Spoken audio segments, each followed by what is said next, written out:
Assalamualaikum warahmatullahi wabarakatuh. Waalaikumsalam warahmatullahi wabarakatuh. Alhamdulillah, alhamdulillah ya.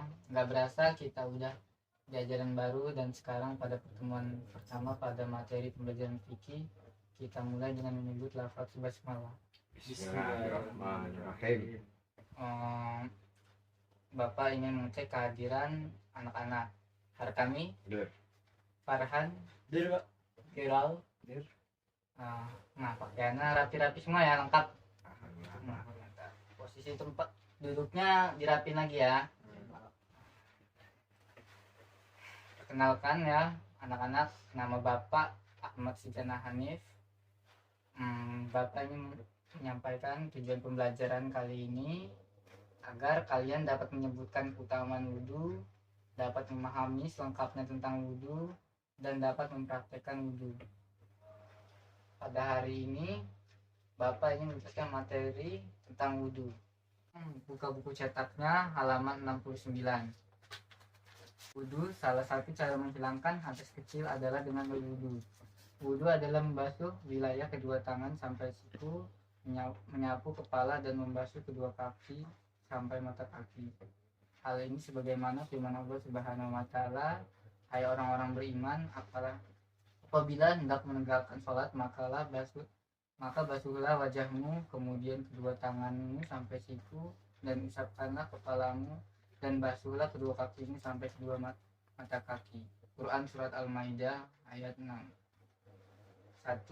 Rukun wudhu.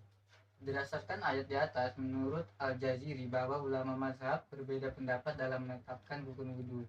Menurut Imam Hanafiyah bahwa rukun wudhu ada 4: wajah, kedua tangan sampai siku, menyapu kepala, dan membasuh kaki sampai mata kaki. Imam Malikiyah berpendapat bahwa rukun wudhu tidak sesingkat itu. Mereka menyatakan bahwa rukun wudhu ada 7, yaitu niat, membasuh wajah, membasuh kedua tangan sampai siku, menyapu seluruh kepala, membasuh kaki sampai mata kaki, mualat atau segera jangan sampai kering, dan menyela-nyela anggota wudhu seperti kuku dan rambut.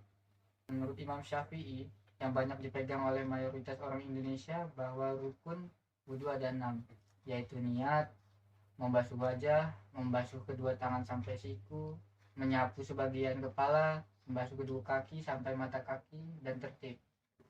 Dari uraian di atas, yang memasukkan niat sebagai rukun adalah Malikiyah dan Syafi'iyah dan Malikiyah berpendapat bahwa rukun dengan syarat tidak ada perbedaan. Keduanya sama-sama harus dipenuhi. Niat menjadi sesuatu yang harus dipenuhi dalam segala aktivitas ibadah, termasuk wudhu. Hal ini didasarkan kepada sabda Rasulullah Shallallahu Alaihi Wasallam, bahwa Rasulullah bersabda, "Semua perbuatan itu adalah tergantung kepada niat, dan setiap manusia akan mendapatkan sekedar apa yang diniatkannya." Hadis riwayat Jamaah. Malikiyah dan Hanabilah berpendapat bahwa wajib menyapu seluruh kepala, sedangkan Syafi'iyah dan Hanafiyah cukup menyapu sebagian kepala. Perbedaan mereka tersebut memiliki alasan yang rasional.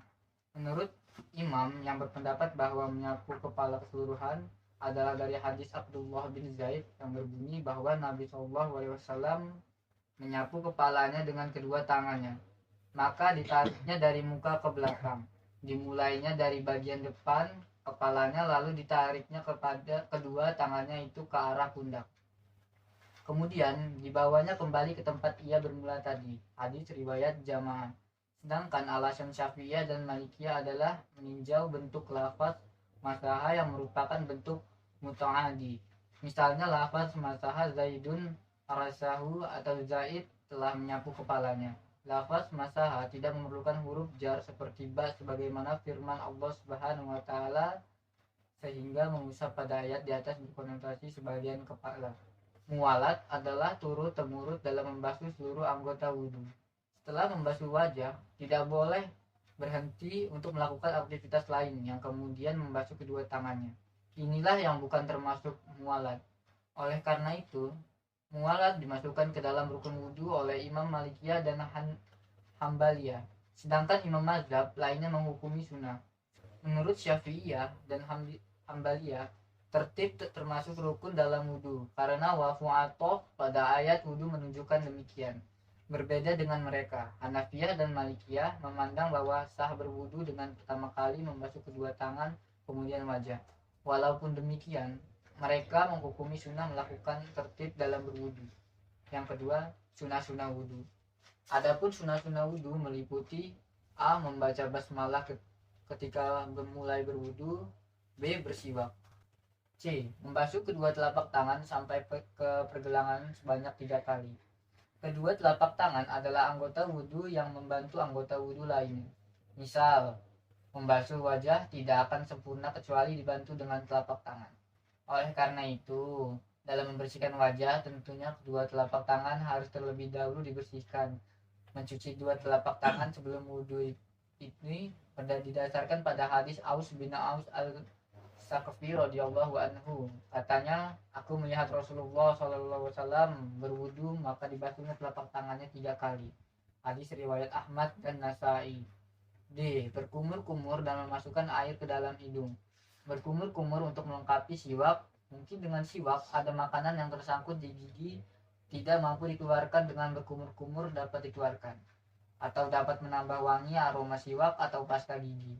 Sedangkan memasukkan air ke dalam hidung adalah berfungsi membersihkan kotoran-kotoran yang mengganggu terhirupnya udara dari lubang hidung. E. Mendahulukan yang kanan daripada yang kiri. Sudah menjadi tradisi atau kebiasaan yang baik yang dilakukan Rasulullah SAW, yaitu selalu mendahulukan yang kanan atas yang kiri. Anggota kanan selalu digunakan untuk perkara-perkara yang baik.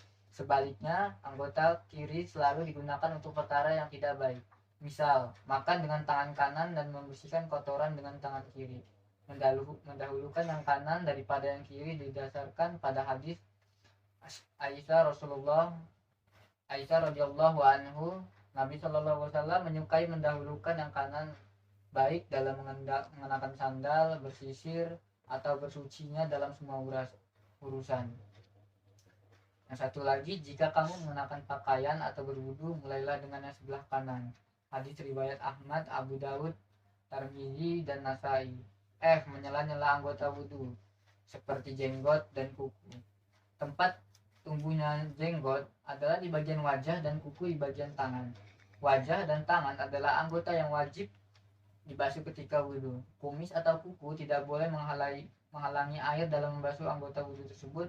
Hal ini didasarkan kepada hadis Anas radhiyallahu anhu bahwa Nabi Shallallahu Alaihi Wasallam bila berwudu disaupnya air dengan telapak tangan, kemudian dimasukkannya ke bawah dagunya, lalu digosok-gosoknya seraya berabda, beginilah cara yang disuruh oleh Tuhanku Azza wa Jalla. Hadis riwayat Abu Daud, Baihaqi, dan Hakim. J. Membasuh 3 kali. Kenapa 3 kali? Karena Allah menyukai yang ganjil. Kenapa tidak 5, 7, atau 9? Karena Islam membenci boros atau berlebih-lebihan. Kenapa tidak 1? Karena dikhawatirkan kurang sempurna. Membasuh 3 kali didasarkan kepada hadis bahwa Nabi Shallallahu Alaihi Wasallam berwudu 3 kali sehari. Hadis riwayat Ahmad, Muslim, dan Tirmidzi. Membasuh 3 kali. Kenapa 3 kali? Karena Allah menyukai yang ganjil. Kenapa tidak 5, 7, atau 9? Ada yang tahu? Karena Islam membenci boros atau berlebih-lebihan. Kenapa tidak 1? Karena dikhawatirkan kurang sempurna. H. Mualat, artinya berturut-turut membasuh anggota demi anggota. Jangan sampai orang yang berwudu itu menyela wudunya dengan pekerjaan lain yang menurut kebiasaan dianggap telah menyimpang daripadanya. I. Menyapu kedua telinga. Menurut sunnah ialah menyapu bagian dalamnya dengan kedua telunjuk serta bagian luar dengan kedua ibu jari, yakni dengan memakai air untuk kepala, karena ia termasuk bagian daripadanya, sebagaimana diterima dari Al-Miqdam bin Diyaribah radhiyallahu anhu bahwa kita berwudu Rasulullah SAW menyapu kepala serta kedua telinganya, baik keluar maupun dalam, dan memasukkan 2 buah jarinya ke dalam lubang telinganya. Hadis riwayat Abu Daud dan Tahawi. J. Menggosok-gosok anggota wudu ketika membasuhnya agar lebih bersih. K. Selesai berwudu menghadap kiblat dan berdoa, aku bersaksi bahwa tidak ada Tuhan selain Allah yang Maha Esa, yang tiada sekutu baginya, dan aku bersaksi bahwa Muhammad adalah hambanya dan utusannya. Ya Allah, jadikanlah aku termasuk orang-orang yang bertobat, dan jadikanlah aku termasuk dalam orang-orang yang bersuci. D. Menyentuh kemaluan tanpa alas karena berdasarkan hadis Basrah binti Sofwan radhiyallahu anhu, Nabi sallallahu alaihi wasallam bersabda, barang siapa yang menyentuh kemaluannya, maka janganlah ia mengerjakan sholat sehingga ia wudhu terlebih dahulu. Hadis riwayat Bukhari, Muslim, Abu Daud, dan Tirmizi seraya menyatakan kesolihan hadis ini. Baiklah anak-anak, begitulah materi tentang wudhu. Siapa yang berani mempraktekkan wudhu atau yang sudah bisa? Saya Pak, Ya, hari kami dipersilakan. jika saya mempraktikkan wudhu. Jadi untuk awal-awal kita mengucap Bismillahirrahmanirrahim dulu Pak. Ya, benar. Setelah itu kita membasuh tangan kita 3 kali, membasuhnya hingga pergelangan ya Pak ya. Setelah itu, setelah membasuh tangan, kita berkumur-kumur sebanyak 3 kali. Lalu kita melakukan istinhaq atau memasukkan air ke hidung 3 kali. Setelah itu kita membasuh wajah kita 3 kali. Selagi kita membasuh wajah kita sambil mengucap lafaz niat wudhu ya Pak. Nah, iya benar. Yang mana niatnya nawaitul wudu'a lirafil hadasil asghari fardhullahi ta'ala. Kita membasuh hingga ke sedekat telinga ini dan mengcover seluruh wajah kita. Setelah membasuh wajah, lalu kita lanjutkan menuju siku-siku, yang mana kita mengaliri air dari atas tangan hingga ke siku-siku. Lakukan pada tangan kanan 3 kali, kiri 3 kali. Setelah itu kita membasuh rambut kita, yang mana kita membasuhnya dengan menyela-nyela rambut kita sebanyak 3 kali ya Pak ya. Setelah membasuh rambut kita, selanjutnya ialah kita membasuh telinga kita yang kanan 3 kali, yang kiri 3 kali seperti ini Pak ya. Iya. Nah, lanjut kita ke kaki kanan 3 kali, yang mana kita membasuhnya sambil menggosok-gosok atau menyela-nyela kaki kita yang kanan 3 kali dan kiri 3 kali.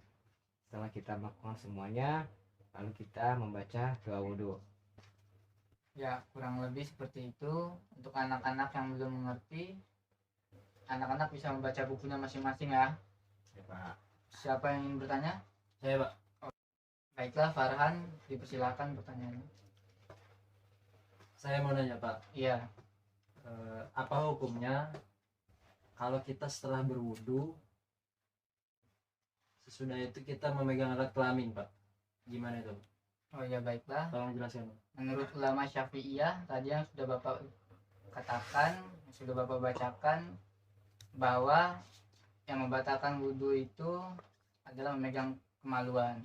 Namun kalau kita megang kemaluannya masih menggunakan alas atau masih di celana, itu tidak membatalkan. Tetapi kalau kita sentuh, kita pegang secara langsung, baru itu membatalkan.